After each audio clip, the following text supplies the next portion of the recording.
Of introduction. I appreciate it. I appreciate the opportunity, Jordan, to be here tonight, and I appreciate all of you taking your time to sit in and hear me talk. Um, First off, quick shout out. I gotta get the shirt in the quick shout out to West Salem, Oregon High School Emergency Services Program. My wife is the coordinator for that, and I couldn't be here without her support. And I love working with high school kids. It's a career and technical education program. Basically gets them ready to do what we do, which is pretty awesome. So about me, I like to tell people this July it'll be 30 years since I joined the fire department. In 1990, I joined the little small town fire department in Long Island, New York, St. James Fire Department, where I grew up. In 30 years since then, I like to say I've had 30 years of awesome experiences, not experience, because I really think with the fire service, it's about your experiences, right? I mean, you could spend 30 years in one urban department and not really ever learn anything about working with tankers, right? Or tenders, as we call them on the West Coast. So I think it's important to have experiences, and I've had a bunch of them, from being a volunteer to being a career firefighter. I was a lieutenant and a training officer for a combination department with, 3 stations, a couple of career staff, bunch of volunteers, had a city, if you want to call it that, of 3,000 people with hydrants, and a great water supply thanks to our federal prison, and a large rural area, which was all working with water tenders and dump tanks and drafting. So worked in the Portland metro area for a while. I volunteered a bunch of places. I volunteered in Montana. If anyone knows the Billings area, I was a volunteer for Lockwood Fire, which is right outside of Billings. Kind of interesting place, sort of an industrial area with a big rural area and a great wildland interface problem. So I had a chance to see a lot of things, and that's something Jordan and I talked about the other night. Was I wholeheartedly agree with what he says about find what works for you and your department. I'm going to tell you and talk about some ways, not the way, right? So take what we talk about tonight, run with it, make it work for your organization, and we'll go from there.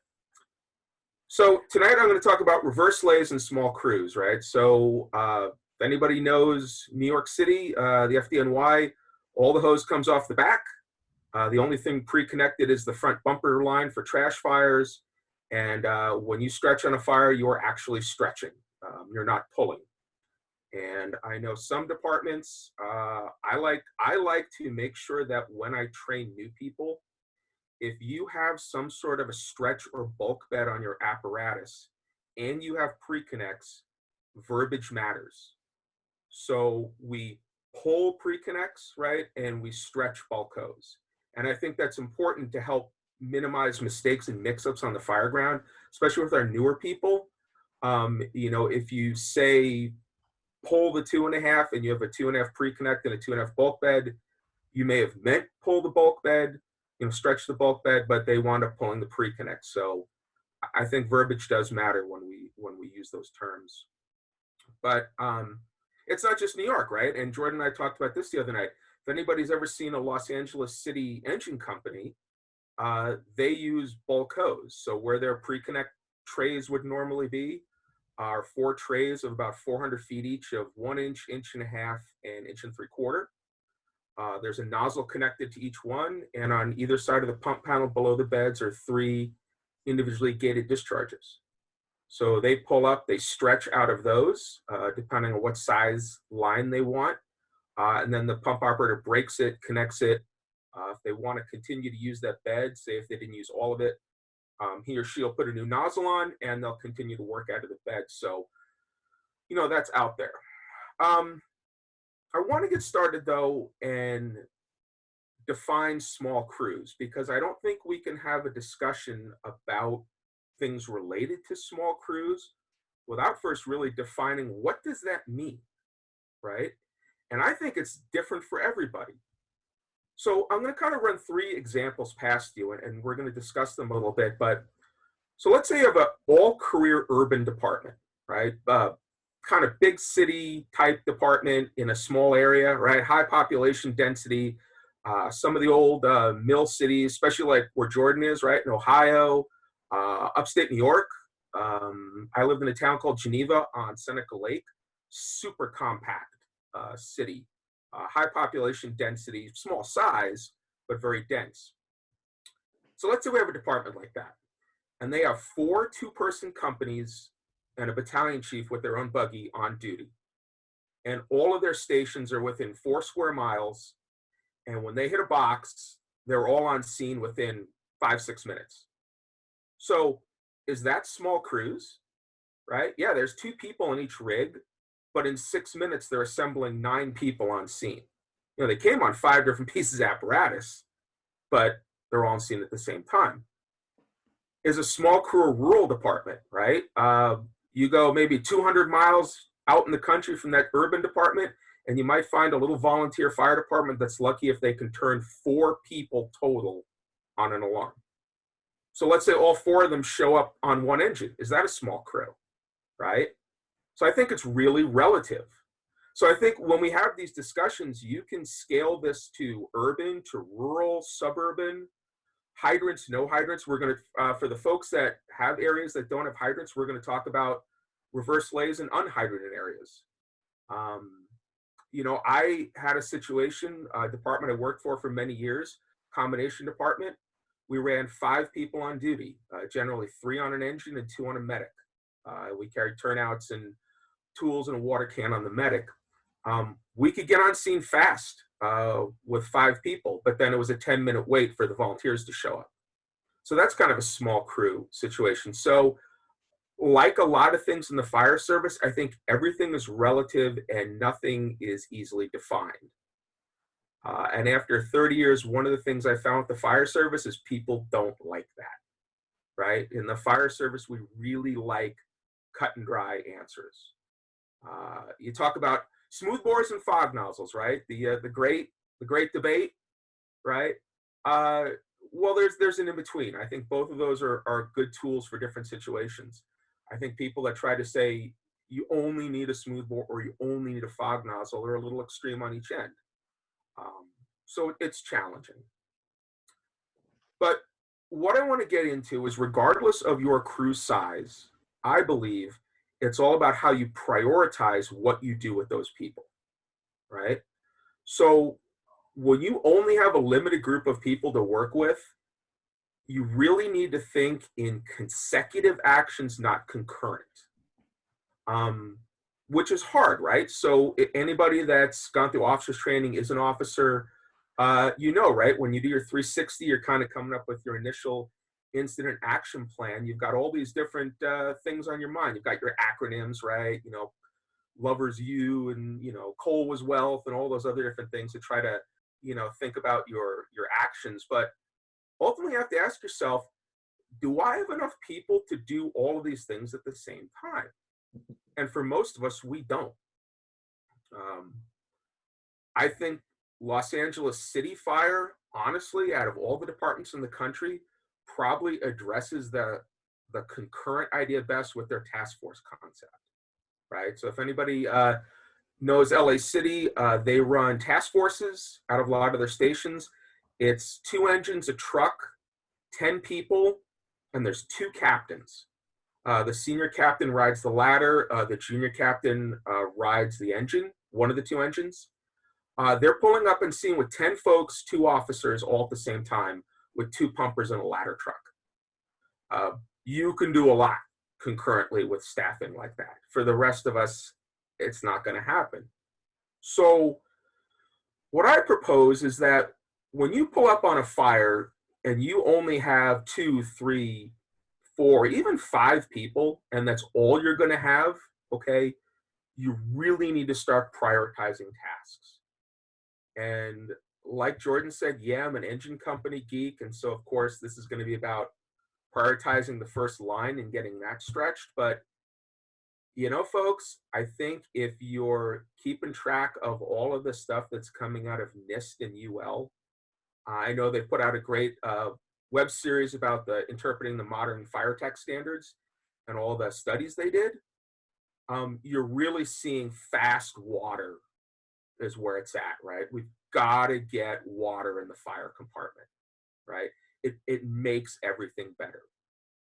Um, we've known that anecdotally. I think anybody that's been doing this for a while, I don't care if you're a career volunteer, knows that when you start putting water on the seat of the fire, things generally get better and improve from there. But when you look at the survivability, when they put the mannequins and the temperature sensors in those burns, and they showed that those people that might be lying right outside the doorway to the fire compartment, how much better the atmosphere gets, how much the temperature goes down at the floor level where they're laying. Getting that fast water on the fire is critical, right? It's really what we need to do. So if I'm on a 3-person engine and I'm pulling up, I want to get water on the fire. That's really going to be my priority. Um, so we're going to talk a little bit about rescue situations here in a little bit, because I know a lot of you might be thinking that, well, what if I need to make a grab, VES, somebody tells me somebody's in there. We're going to get to that because there's some important points I want to bring up. Jordan, am I going at a good speed? Sometimes yeah, you're doing good, brother. Sometimes I tend to talk a little fast because I got a lot running through my mind. You're loud and clear, man. Perfect. So I highly recommend, if you've never read it, I would highly recommend that you go after this and Google a NIST study called Report on Residential Fireground Field Experiments. Okay. It was in 2010, NIST working with the IAFC and the IAFF, National Volunteer Fire Council. They went to a training area in the Washington, D.C. area. They took a bunch of different firefighters, career and volunteer, and they ran them through a series of fireground experiments, right? They replicated the same fire in this burn building each time, and then they had the companies working with 2 people, 3, 4, 5, and ultimately 6 people per company. They looked at how efficient they were, what operations they could get done, how fast they could get those operations done, and how the fire went, based on staffing. Hey, John. Yeah. Can you recite that? Yeah, you bet. So it is Report on Residential Fireground Field Experiments.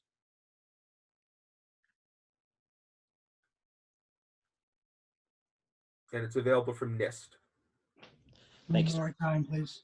Yeah, it's Report on Residential Fireground Field Experiments. And it's interesting, right? And again, things we've always known anecdotally, it put a lot of proof into. You get stuff done faster, safer, and more efficiently the more people you assign to a task. And again, I don't ever want to bust on any other instructors. I think we all come with different experiences and different ideas and different thoughts and concepts. There are some people out there that push classes and say, hey, I can teach you so that one person is as fast and efficient as 6. Yes and no. Your mileage may vary on those things, right? I will say this, these fireground experiments were interesting in that you had people with the same skill level. It's not like you had some people that were probies and some people that were superstars, the Navy SEALs of the fire service. These were basically the same folks, right, that all had the same experience level. And even with that, they showed, obviously, the less people you had, the less effective you were. So that really gets back to that thing that I'm talking about of prioritizing, right? I'll throw a couple different things out. I know some people are taking notes. Dennis Laguerre. Dennis is retired from Oakland, California Fire Department. He medically retired after a fireground injury. Dennis Laguerre runs a consulting company called Hydrants to Nozzles. He is also the person that invented True Hose. So all of that True Hose and the True ID stuff and all the stuff you're seeing now, that was Dennis's baby. He wrote 2 papers, which I think every firefighter should read. One is called Hose Dreams, and the other one is called Nozzle Dreams. Hose dreams is where the idea for true hose came from, and nozzle dreams really talks about using nozzles in interior structural firefighting. So Dennis Laguerre, I highly recommend Googling him. If you go to his website, you'll find both of those papers, Hose Dreams and Nozzle Dreams, available to read. He participated in the UL and NIST studies as a subject matter expert, and goes around the country now with different people from those NIST studies and lectures about interpreting the information. He tells us that to get complete extinguishment of a fire in a room, you need basically two things. You need water application that's on plane. And by on plane means if it's a first floor fire, you need to be on the first floor if you're working through a window. If it's a second story fire and you're going to fight it through the window, you basically need to be on a ladder so you're at the same plane of the fire. Applying water from the ground into a second story window and trying to bounce it off the ceiling or the window header will get you some distribution. It'll get you knocked back, not really knocked down, and it will not get you extinguishment. So we need to be on plane, and that nozzle needs to be in a location where it can get complete coverage of the fire area to get base fire extinguishment. In other words, if you're using a window, then you need to get up to the window, you need to get the nozzle through the window, so it's basically inside the compartment, and direct it at the base of the burning material and extinguish it. I'm a big believer that we are fighting structure fires the wrong way and with the wrong concept. Structure fires now are more like the propane gas prop, right? That flammable liquids and gas thing we do where you go up with the nozzle, you kind of keep the fire in check until somebody turns the valve off at the bottom, right? Fire is all about gas production, right? The pyrolysis of the burning materials. You know, what's burning are the gases. Where those gases are coming from is the sofa, the carpet, the TV, right? The entertainment center.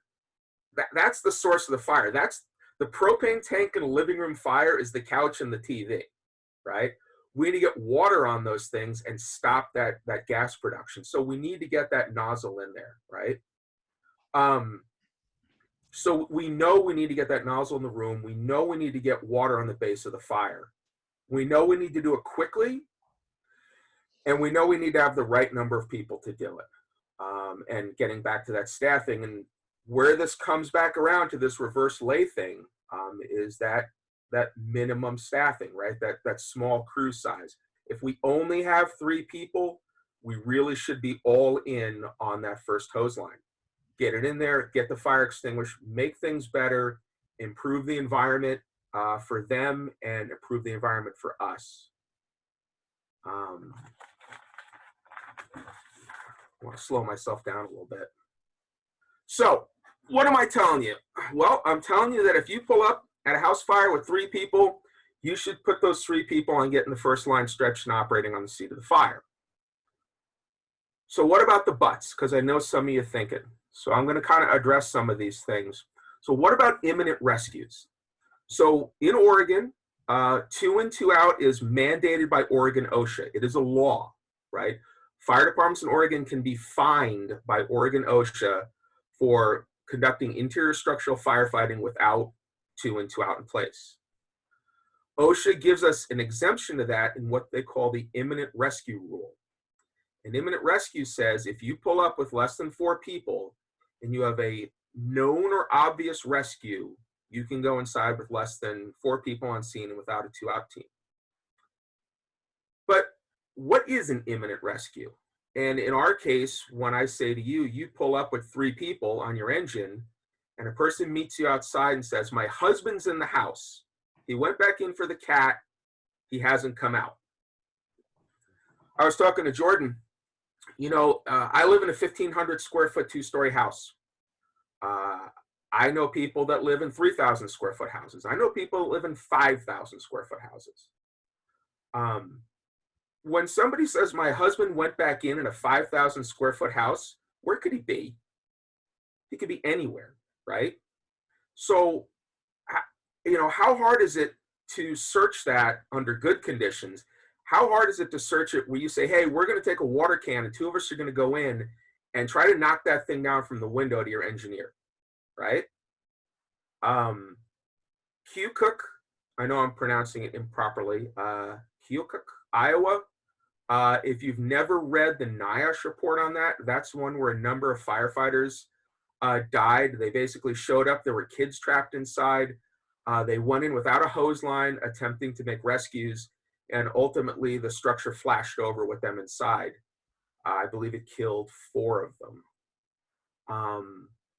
You know, when you have a situation, though, when you pull up and a mother says, my baby is in his crib, it's in that room right there, and the crib is in and to the left, okay?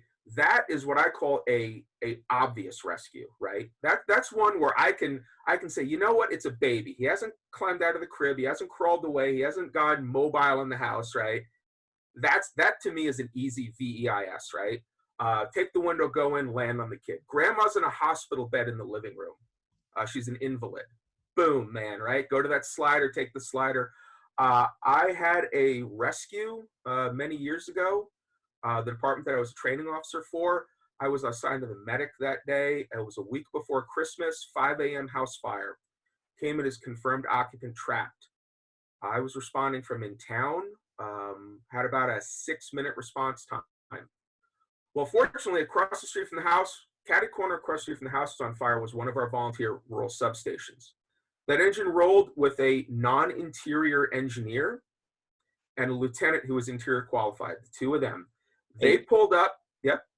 Can you explain, like, out in Oregon, what you mean by non-interior versus interior? Sure. Okay, so out here, physical fitness and obviously the health requirements are pretty stringent for firefighters. So we have volunteer departments where the members can't pass the respiratory protection standard part to wear a breathing apparatus, but they can still do things like drive, pump, perform support functions. Their physician or the department's physician won't allow them to wear an SCBA or conduct interior structural firefighting. A lot of them drive for us, especially for the rural departments. So, yep. Yeah, so that's a non-combat or non-interior firefighter. So when they pulled up, Jason, the officer, got out of the rig, and a young man ran up to him, soot-stained face, burned facial hair, and said, my dad's in there. He goes, he's in the bedroom. I can feel his arm. Well, him and his dad were sleeping in the same room. It was a small house. Fire starts in the living room. Dad's sleeping on the bed. Son's sleeping on a mattress on the floor. No smoke alarms. Son wakes up coughing, realizes the house is on fire. Heat's already down to the floor. He goes to shake his dad. His dad's unconscious because he was 2 feet higher off the floor than he was. Son remembers there's a window above dad's bed, gets up into the heat layer, breaks it out, bails out the window head first. Starts yelling and screaming. Neighbor hears him, runs over. The 2 of them reach in. They can grab the father's arm, but they can't pull him through the window. So Jason grabs a pack, puts it on, dives in the window, lands on dad, scoops him up. And as I was coming around the corner to medic, I see this body come piling out a window with a firefighter diving out after it, with flames coming out over their heads. It was pretty intense at 5 o'clock in the morning. But we saved that guy. He was in respiratory arrest. I intubated him. We got him back. It was a righteous grab, man, and it was the right thing to do, right? Because that was one of those, hey, it is obvious he's right here. There's only 2 of us, but man, I'm going to snatch that guy. If they had pulled the line, I guarantee by the time they had gotten it charged, that room would have flashed over and that guy would have died. So that was 100% the right grab. So that's what I mean. If you've got that obvious rescue, you pull up, there's a person hanging on a 2nd-story window, yeah, grab the extension ladder, make the grab. If mom says baby in there, make the pick, right? But if it's like, hey, he's in there somewhere, I say stretch the line and go in with the line. Because you know what? And I was talking to my wife about this, who also is a firefighter. I said, it's funny, when we train people to search, right? What do we teach them? If you're searching without a line, what do? Right? You go right to the fire area. Why do you do that? Well, locate, confine, and extinguish, right? Hopefully you got a can and a hook. Hopefully there's a door to that room. I can knock it back with the can. I can grab the door with the hook, pull it closed, and buy some time, right? Where's my most severely exposed potential victim? Laying on the floor outside the fire room, right?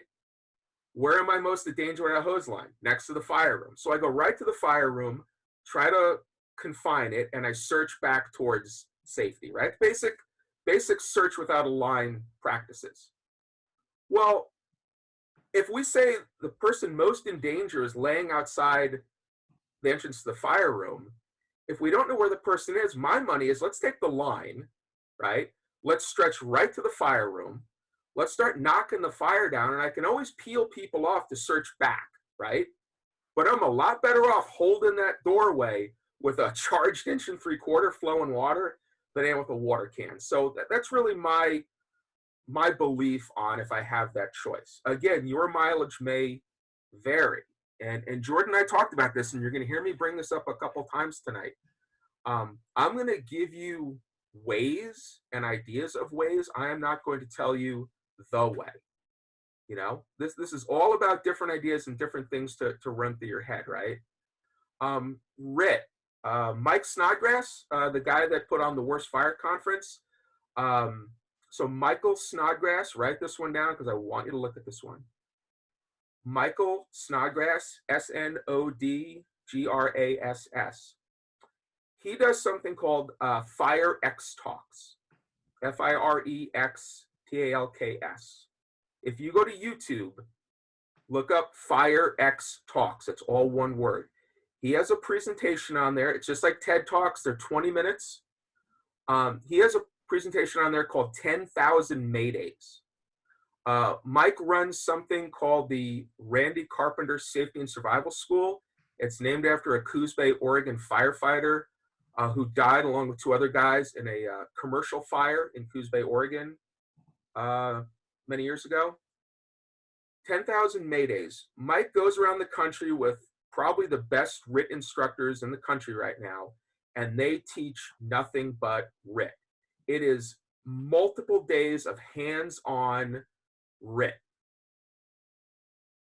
He will be the first person to tell you that RIT there's nothing rapid about RIT, okay? RIT is very difficult, and 2 firefighters are not saving anybody. And I wholeheartedly believe that. I call 2 firefighters standing on the front lawn with the hose line the whoopee on the front lawn. It makes you feel good when you run past them to go inside. They're probably not going to do anything to save you, right? If you look at the statistics, the numbers on firefighter maydays, something like 7 out of every 10 rescues are made by the people in the building with the person who called the mayday, right? Our brothers and sisters in the building with us are saving us, right? And when we do find somebody, it's incredibly difficult to drag them out. Hey, John. Yeah. The study, Project Mayday. Thank you. It's something to write down and look up. The gentleman who puts it together, he got a grant, and he has literally studied thousands of Maydays. And I mean, he breaks it down to the time of day, what your staffing was, if you did a 360 or not. It's absolutely amazing. He updates it constantly. Highly recommend it. I don't recommend printing it at the firehouse, though. You'll get in trouble. It's pretty big. But seriously. I just told him myself. Seriously, though, right? I mean, I'm sure every single one of us has a drag rescue device on the back of our turnout coat, right? Mm-hmm. Where'd that come from? It came from Brett Tarver, right, in Phoenix, right? This guy was, 6 foot something, 200 and something pounds, okay? 10 firefighters had a hard time dragging him out of the supermarket, right? When they pulled him out, he was naked from the waist up, right? They had found they believe he developed carbon monoxide poisoning when his SCBA ran out. He had actually dropped his SCBA. So they found him without an SCBA bottle. So nothing great to grab onto, right? They literally dragging him out, pulled his turnout coat off over his head, stripped off his uniform T-shirt, right? That's how hard it was to drag him out. So 2 folks isn't saving anybody. Like I said, it's the law in my state. I think it's useless. I'd rather have my crew inside. I think that's safety. But again, that's my opinion. And like Jordan said, that's not the opinion of any agency I may work or volunteer for. But anyway, carrying on. To bring this to an end and to get into the reverse lay part, I want to quote one of my most favorite quotes from probably one of my most favorite firefighters, and a person I think is a great mentor and person for all of us looked up to in the engine world, and that's Andy Fredericks, right? Andy died on 9/11 at the Twin Towers in New York. He really, his work on hoses, nozzles, fire attack, water, Andy Fredericks training days, which they have outside of Washington, D.C. every year. It sells out. I can't remember last year. I think it sold out in 5.5 minutes. It was incredible. I mean, it's like winning the lottery or getting that elk tag you've been putting in for 20 years, you know, to get into it. But Andy had a great line, and that was, if you put out the fire, you won't have to jump out a window, right? If you put the fire out, you don't have to do your headfirst ladder bail. You don't have to get into your bailout kit, right? We knock the fire down and then put it out, conditions are going to get better. And so that's why I really believe in that emphasis of getting that first line, one good line, stretched and operating on the seat of the fire, right? That needs to be our main priority at a structure fire. So how does reverse lay bring all this together? I can see a bunch of you. By a show of hands, how many of you regularly run in a 3-person engine company? Anybody? Yeah, couple folks. Pretty common, right? I call this the great 3-person engine conundrum. Going to give you a scenario. I think all of us have been there if you've been doing this a while. Hey, John, hold up one sec. Let's ask this. How many of you respond with one guy, one truck to a fire? So if you have 3 trucks coming to you, you have 1 driver for each one. So you'd end up with 3 on the scene, 3 trucks. How quick do you marry those guys together to create one crew? So don't be afraid to do that stuff. Scenes. Hey, let me tell you something. And I'm going to bring this up, and I reference the FDNY a lot, not because I'm an FDNY fanboy or because a lot of those guys were my early mentors, but I think there's a lot of institutional knowledge. And I think institutional knowledge is a really good term. A lot of people in the fire service like to use the term tradition, sometimes in a negative sense, sometimes in a positive sense. I believe there's a big difference between tradition, doing things because of tradition, and doing things because of institutional knowledge, right? Tradition is something you just do because. We always wash the pumper before we back it in. Well, why do you do that? Well, we just do. Versus, well, we're a department in Maine, and 8 months out of the year, there's salt on the roads, and if we don't wash this thing, it's going to corrode in 3 years, right? That's institutional knowledge. When it comes to engine company operations, I believe the FDNY has some of the best institutional knowledge in the country, if not the world. I also believe when it comes to roof ventilation, the Los Angeles City Fire Department has some of the best institutional knowledge in the world. If you've ever seen a video of LA City cutting roofs, it's pretty amazing. It's a thing of beauty. But anyway, FDNY, right? They send a minimum of 4 engine companies to a working structure fire. Each of those engines is coming with a minimum of 5 people. Some of their companies run 6, okay? Even so, that department still says the first 2 arriving engine companies will combine their crews for the first line. They will put 10 to 12 people together on the first hose line. Some of us can't even get 12 people at a house fire. Some of us can't get 5 people at a house fire. But so why would a department that has that much in the way of personal equipment, why would they require their first 2 engine companies to get that first line in operation? Because they understand the importance, right, of getting that line stretched and operating the seat of the fire, right? So let's get back to this 3-person engine conundrum. You're in a 3-person engine. You got a 500-gallon water tank, and you get dispatched to a house fire in the middle of the day. Your city's a little spread out. you know that after you get on scene, your next due engine company is going to be about 5 or 6 minutes out. It's a 500-foot long block. There's hydrants at each end when you turn in and at the opposite end of the block. And exactly mid-block, a house is on fire. And when you get to that turn, you look down the block and you see flames coming out of a second-story window. So now here's the question, and I posed this to Jordan the other night. There's 3 of you. Fire's mid-block. Your engine has 5-inch hose, okay, which is a pain in the hand jack, right? Do you drop your firefighter at the plug and lay in wet? Do you stop, have your engineer get out, throw a strap over the hydrant and lay your 5 dry?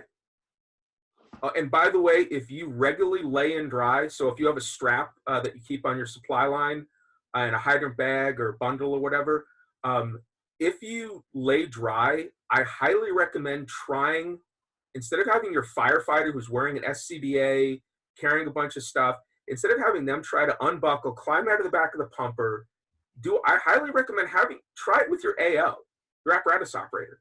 Because a lot of times your AO is only either wearing bunker pants or just a station uniform, right? Plus, they're setting the air brake, right? So they know the engine isn't going to move until they get back in. But try a couple drills with having your AO do it. It's actually faster, folks.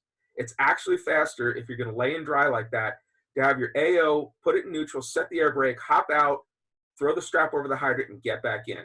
And you'll see a lot less sprain and strain injuries, especially twisted ankles and knees, on your firefighters when I'm trying to jump out of the cab and jump back in with a bottle on their back. So, or do you go straight in, right, and go for tank water?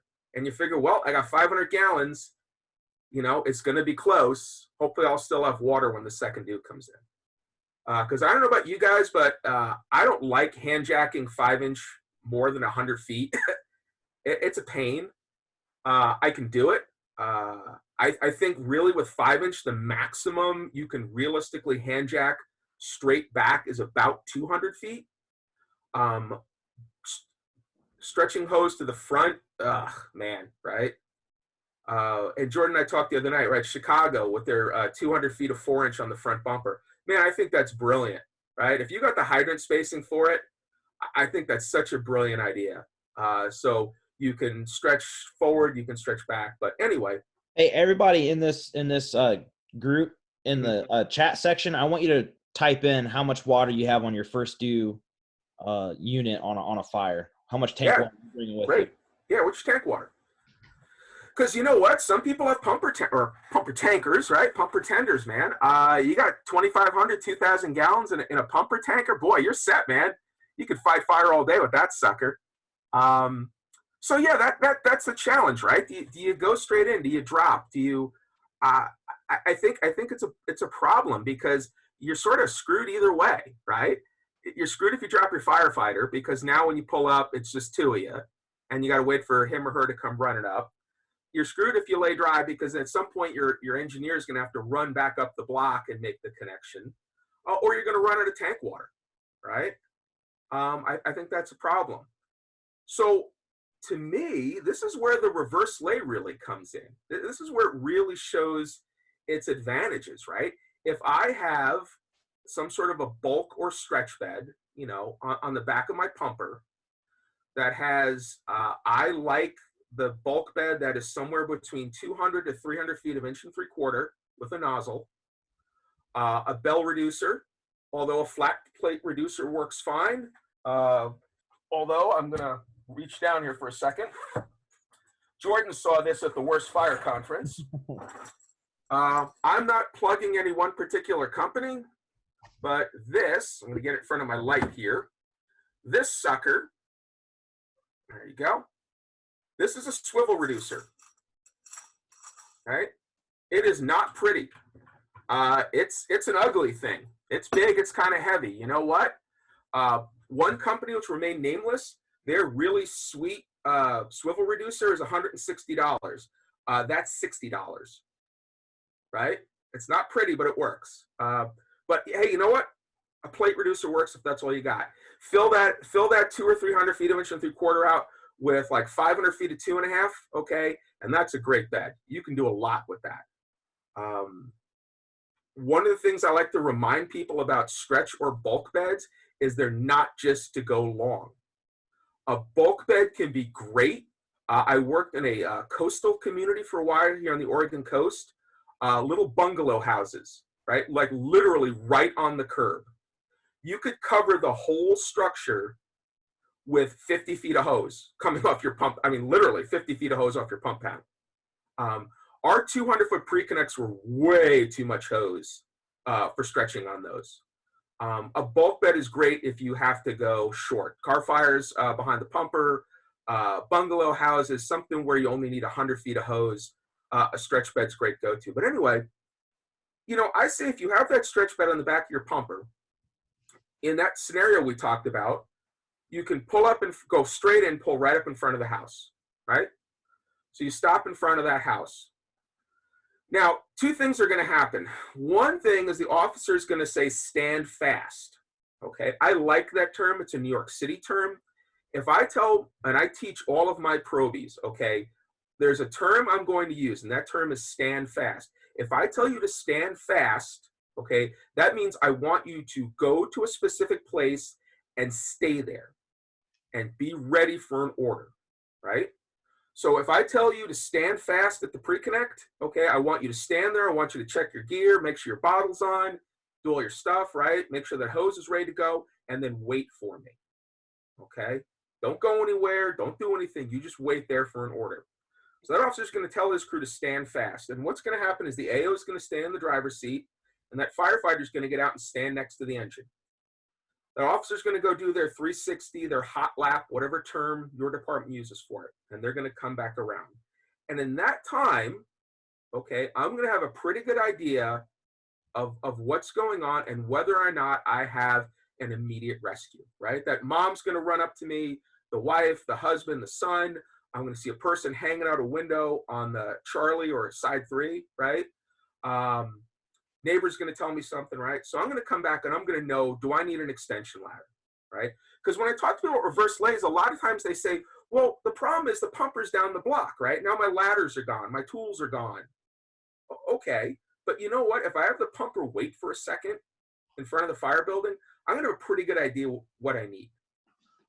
When I do my 360, I like to check the front door and see if it's locked, right? So I'll shake the doorknob pretty quick. But anyway, so I come back and say, yep, I got a fire on the second floor. It's blowing out one of the front windows on the Alpha or 1 side. There's no immediate rescue. There's nobody waiting for me. The door is locked, right? So I tell my firefighter, all right, we're going to stretch for a reverse lay, 1 3/4. And he repeats the order back and he runs to the back of the engine. I go to the side of the rig, grab my irons, toss them out on the lawn. Firefighter gets his couple of folds of hose because hopefully if you have stretch or bulk beds, you're teaching your people how to estimate a stretch. If you don't, you should be. Something I believe in. And then when he's ready, he yells to the AO to lay out. And my AO drives down the block to that hydrant, right?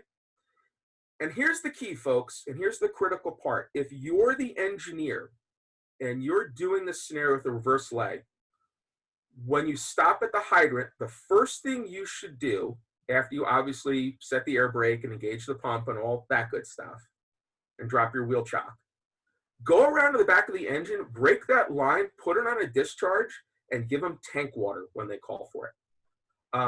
Sometimes in reverse lays, you know, you'll see people forget that they have a booster tank because they think, well, I'm not in front of the fire building, right? Use the booster tank, right? They're going to have that line flaked out. They'll call for water, give them the tank water, and then make your hookup. I advocate for spotting for the hydrant, not the fire, right? Jordan and I talked about this the other night. You've got a house, it's right up on the curb.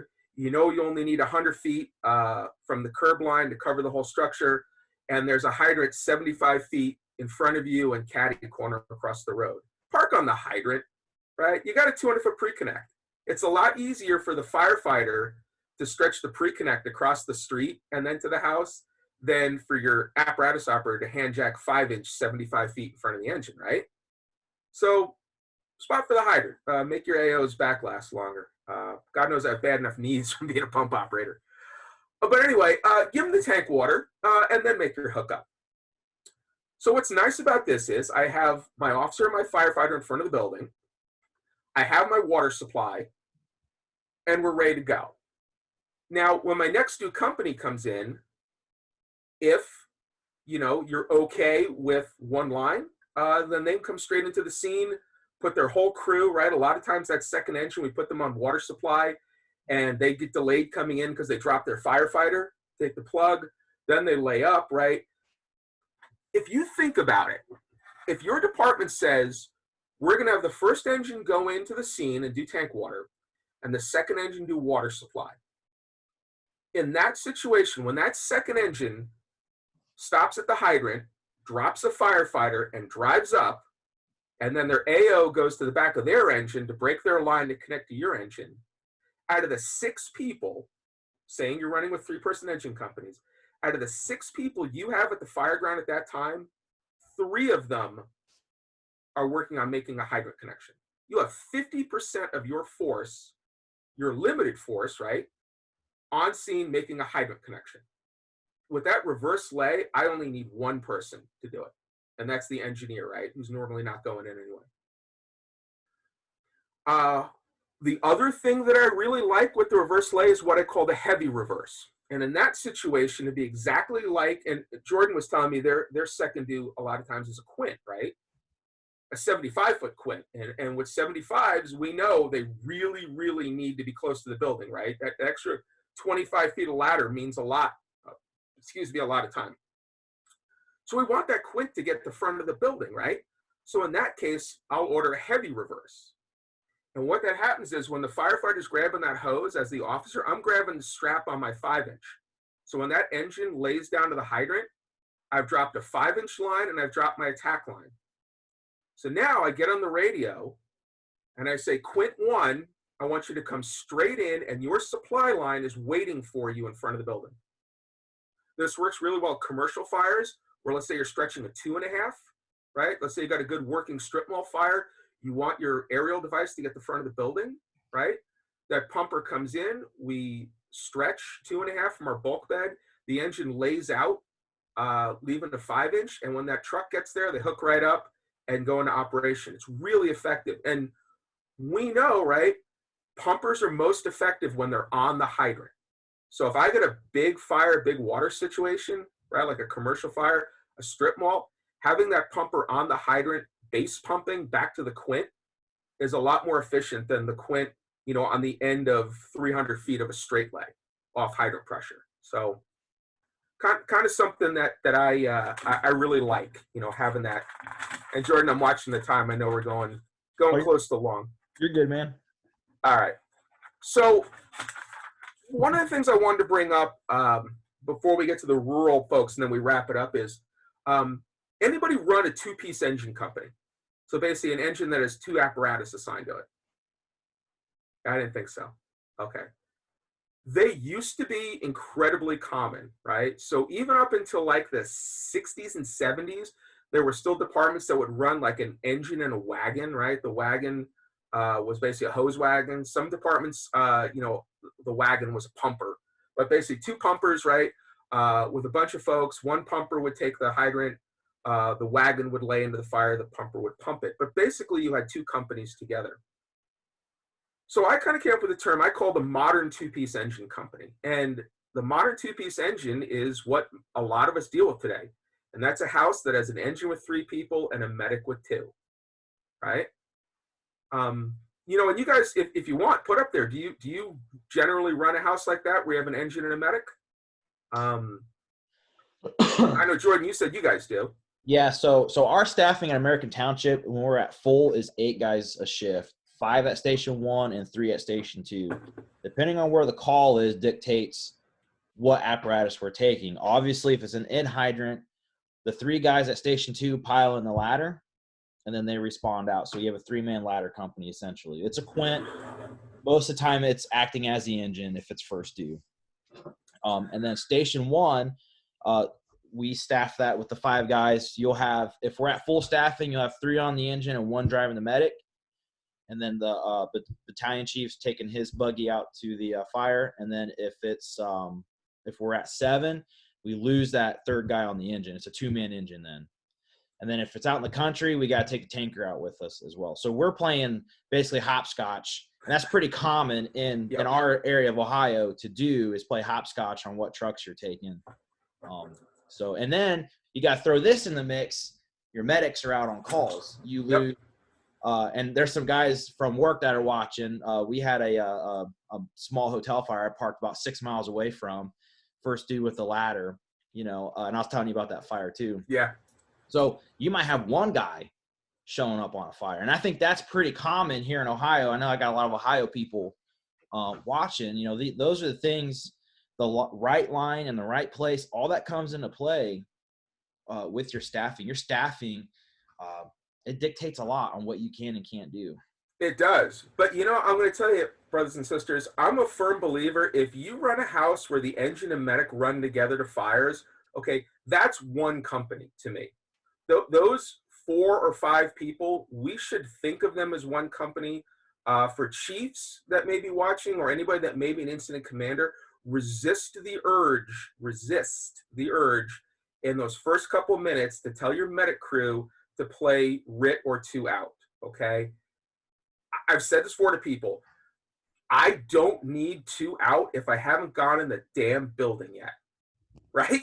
So if we pull up with 3 on the engine and 2 on the medic, and we're working on getting that first line off, right? If anybody knows me or knows my site, the 5 rights of the first line, we'll commit the right number of people to stretch the right size and length line, flowing the right volume of water in the right place to put water right on the seat of the fire, right? Resist the urge to tell that medic crew to do anything other than help get the first line stretched and operating, right? You don't have a 3-person engine. You have a 5-person engine at that point. They came on 2 rigs, right? But you have a 5-person company. Use them as a 5-person company. Once that line gets through the front door and starts knocking down fire, okay, if you have to, then you can make them RIT or 2 out or whatever else. But don't have them piling up RIT gear on the front lawn while one firefighter is trying to stretch a pre-connect, okay, or pull a pre-connect. It's silly, and it makes me angry. But that's my little rant. Sorry about that. So rural folks, because I don't want to leave them out. Jordan said it was important. I believe it's important. Like I said, I've spent a lot of my career working in unhydrated areas, so I understand. My sister-in-law and my in-laws live outside of Billings, Montana. Billings is about 100,000 people, growing fast, right? The area around it's developing fast. The area right around the city of Billings contracts with the city of Billings for fire protection. It's called the Billings Urban Fire Service Area, or BUFSA. They require every new development to put in a cistern for water supply. So when you pull into my sister-in-law's development, there's 2 entrances in. There is a 10,000-gallon cistern at each entrance with a dry hydrant. Every house in the development is within 1,000 feet of one of those 2 cisterns. Okay? To me, that is perfect for a reverse lay situation, especially because out there, they have engine companies on the edges of the city, but their second due time can be excessive. I'm talking 10, 15 minutes for a second due engine. And so even with a big tank, you're going to run out. To me, that's ideal, right? If you're running Trident air primers, and I don't work for Trident, I don't sell their products. I think they're some of the best primers around. I think if you're in the rural, you should definitely have one suction intake that you can prime independently without needing the pumps primer. I think that's a really good tool to have. But for a situation where you have cisterns, ponds, farm ponds, wells, anything you can work off of. And I said this to Jordan the other night, up until the advent of modern tankers, like in the 70s, that's how rural fires were fought, right? You'd have an engine with a big bed of like 2.5 in it and a bunch of hard sleeves, and they'd go to a fire at, Bill's dairy, right? His dairy barn's on fire. What'd they do? They drop a line in front of the barn, they drive to his irrigation pond, right? And we've kind of gotten away from that. We have these big, expensive, pretty tenders that are tankers that we buy, right? And we think, man, I got to use the tanker. And we set up a big old tanker shuttle, and there's an enormous farm pond, 500 feet from the fire, right? So, Yeah. so don't overlook those. Yeah, we call them tankers over here, bud. I know. Well, see, and like I said, out west, if you ever come out west and call for a tanker, an airplane's going to come over and dump pink stuff on your head. And then afterwards, somebody's going to want somebody to write a big check for it. So verbiage is everything when it comes to tankers and tenders out here. But yeah, I think if you're a rural area and you're getting development, you should really be working hard to put a regulation in place that requires new development install water source, whether it's a storage tank, a cistern, a dry hydrant in a nearby creek or stream, or something on a bridge. And those work really well for reverse lays because, you're dropping that line, you're laying out to that water source, you're starting your tank off tank water, and then you're getting a draft, right, for that continuous supply. And you only need one rig to do it. And that gets back to that, right? That rural department we talked about earlier, they only get 4 people. They only show up with 1 engine. Man, that's pretty much the only way to go in that case, right? If that's all that's coming and that's all the water you got, heck, man, you might as well just lay out to the water source and pump back. Just be careful at dairies that you're pumping out of their irrigation pond and not their manure pond. Because that might not end well. That might make your folks angry. And you can tell one's very pretty, the other one's very brown and doesn't smell well. But So, John, how can we utilize the reverse lay if we're doing a dump tank operation? so that's a good one. I think you can utilize it. Dump tanks are funny because they take up a lot of real estate, and there's places where, like trailer parks, right? If you have a lot of mobile home developments and stuff, setting up a dump tank, especially, if you got that drop tank like right in the middle of some narrow trailer park road, right? You basically block the whole road off. Tankers are trying to come in, maybe they have to back in, right? A lot of trailer parks around here, they use that circular loop setup, right? Where you come in one entrance, you can go left or right, and it makes a continuous loop all the way around. So if the fire's, in the back of that loop in the trailer park, and you put up a drop tank right next to that engine, okay, basically the tankers that are coming in are going to have to back into the trailer park, back around the road, to dump and then drive out. To me, that's a great case for dropping your attack lines at the fire, driving the pumper back to the main entrance, and then drafting from the drop tank on the main road. Yeah, the second engine can do that, which is what happens a lot around here. But, if you've got that long delay, or let's say you want to squeeze something back there, something with an aerial master stream, I'm a big believer in your master stream on a stick type devices like squirts, telesquirts, snozzles. I think for a lot of small staff departments, they're great tools, especially if you have like 3 mobile homes on fire, like a lot of us have seen that have mobile home parks, where the first one's fully involved when you get there and the one on either side starting to cook. I don't need a 100-foot aerial ladder. I just need a really mobile master stream that I can swing around real fast. Man, a 50-foot telesquirt or a snozzle boom, even a traditional articulating squirt, man, those things are awesome for fires like that. Well, Jordan, Ryan McCormick, right? Down there, Texas, they have that squad with the 54-foot squirt boom on it. Yep. Man, every other picture of that thing at a fire, the squirt boom's up. Mm-hmm. They're great tools. So, that could be another situation where it's a limited access. Setting that drop tank up might limit access for vehicles like that, or lay away, far enough with the pumper that you can set that drop tank up in a more advantageous location. Mm-hmm. We need to be thinking firefighters, folks. I'm very much anti-cookbook firefighter. I really believe if you're going to be a good firefighter or a good fire officer, you have to be a good thinking firefighter. You have to be willing to adapt. You have to be heads up on the fire ground, and that's why I like to give people ideas We used to say slides in your slideshow. Now we say slides in your PowerPoint show. Right. So if anybody's a fan of recognition prime decision making, RPD, right? We experience an incident, we file that away in our mind. The next time we see a similar incident, our brain runs that slide deck real fast, trying to find something that matches up. And then the closest thing that matches up is what you're going to think of doing, right? So have a lot of slides in that slide deck so you're not thrown off when you pull up on that weird fire, or that weird emergency. Where you're like, well, now what the hell do I do? That's why I think having a lot of options in your hose beds is good. Having the 100-foot bumper line, the cross lays, having the stretch beds off the back. I think that gives an engine company officer a lot of options, especially when you get that weird fire, that weird location that's hard to reach. So Jordan, I'll kick it back to you if anybody has any questions. I know we just hit 5:10s or 8:10 your time. Yeah, you're 3 hours behind. I am. You know that firsthand. Yeah. Oh man, that was rough.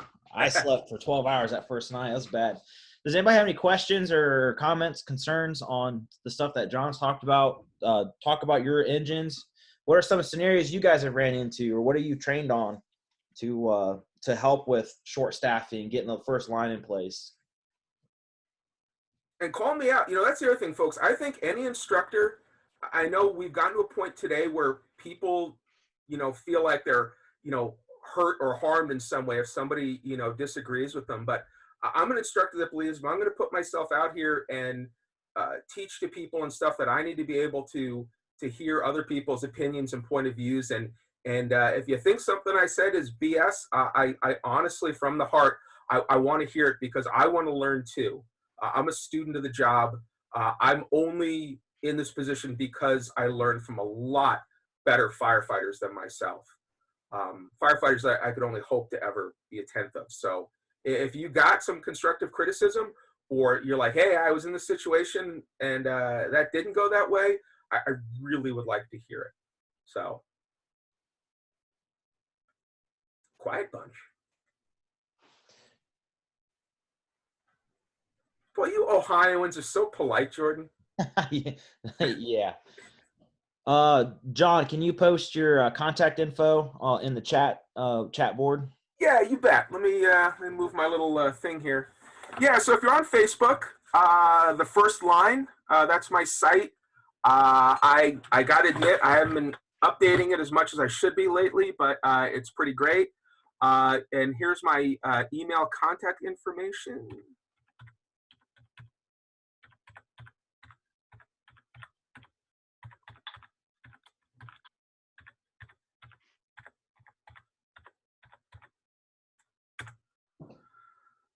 So it's masterthefirstline@gmail.com. And just because I trust you guys,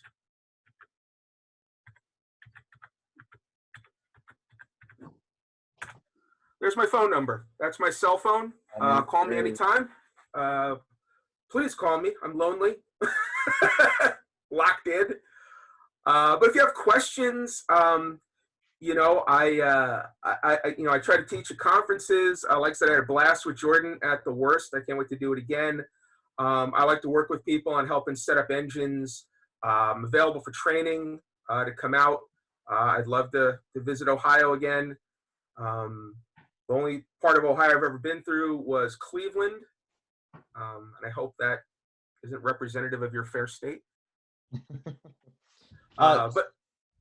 No, you're fine. Go ahead, finish up. You're good. No, anyway, so that's my info, and get a hold of me. I'd love to talk to you guys. And you know what? If you just want to talk engine stuff, give me a ring. I love geeking out and talking engine stuff. Yeah, amen. We ended up talking for like 2 hours that night. I didn't mean to. We did. Yeah. I do have 2 shout outs. One of the guys sent me a message. Mike Ostermiller and Kevin Niemeyer. Congratulations, guys, for getting chief and assistant chief. They're up in Henry County area. Ben Schwartz of Schwartz Contracting. I don't know if you made it on tonight, but thanks for getting this together and the opportunity to do so. Going once. Any questions, comments, concerns? Twice. Ryan, yeah, what's up, buddy? Hold on. you here. Okay. Yeah. Sorry. We got a couple dry hydrants that are within reach of some of our trucks that we have enough LDH on to go from one property to another. But they would be crossing a state route road. Personally, I have no problem shutting the road down. I just didn't know if anybody else had experience on shutting a state route road down in order to do that. And if there's any, I don't know, like concerns, I guess, whatever, later we'd answer those if it had to be that, but I'm not sure. I can tell you from Oregon, Oregon State Police is very good at working with fire departments. Most of our counties are protected by sheriff's offices, and the sheriffs are great too. My thing, and we're the gosh darn fire department, right? So if we're protecting lives and property, I'm laying hose. I have laid hose across railroad tracks and I've shut the largest Amtrak line on the West Coast down multiple times, laying LDH hose across it for fires. They understand. I think one of the things maybe to invest in is a good set of LDH hose bridges, the big LDH hose bridges. You can build them if you search out online. I know I've seen a couple of departments that have made them with like 4x4s. They've made their own, bridges and stuff. But, I wouldn't carry them on my first out engine, but I might put them in a support vehicle where it's one of those things you can tell the police, hey, we're going to close it just long enough till one of the guys brings the pickup out with the bridges and then, get them set up. If you're going to put hose bridges up, one of the things that I've learned is you want to have people there slowing and controlling traffic. Because if you don't have people specifically directing folks to drive over them, you'll get one idiot that tries to go around the bridges and cuts your 5-inch. So, okay. Yeah. Thank you. You're welcome. Hey, the one thing John talked about obvious and imminent rescues, if at any point you're diverting from doing fire attack, you're going for that rescue, you need to communicate that to your next due. So somebody at some point is going to get water on that fire. Also, if you are running that 3-man crew and you commit 2 guys, that engine operator or that quint operator, he can stretch the line himself, charge it, and start putting water on the fire while you're doing the quick grab or something like that. Don't be afraid to split your crews and get those things done. Chief officer shows up, he's going to work. It's one of those things. If you're short, Absolutely, yeah. you have to utilize it.